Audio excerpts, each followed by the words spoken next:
This long stretch of snowy weather is now becoming a political point in some communities. Last night, city councilors in Fall River and Newport voted on resolutions to reevaluate their approach to snowstorms. Kate Wilkinson went to Fall River to find out more. Kate?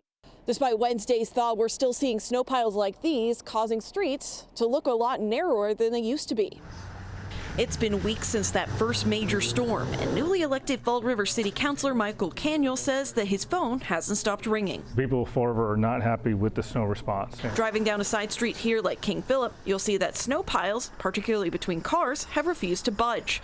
Caniel says that Fall River residents deserve better. And I want to get to the root cause of why we didn't have enough trucks on the road. That's why he co-sponsored a resolution that would bring different branches of the city together, from the Department of Public Works to police, to figure out how to address the problem. All those in favor? Aye. The resolution passed without any objection. Any opposed?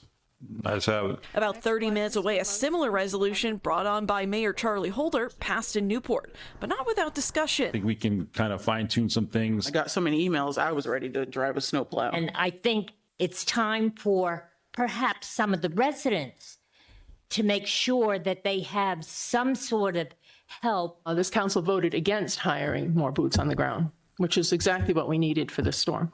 Other cities like Providence are having similar conversations about how to manage the snow in future storms. In Fall River, Kate Wilkinson, 12 News.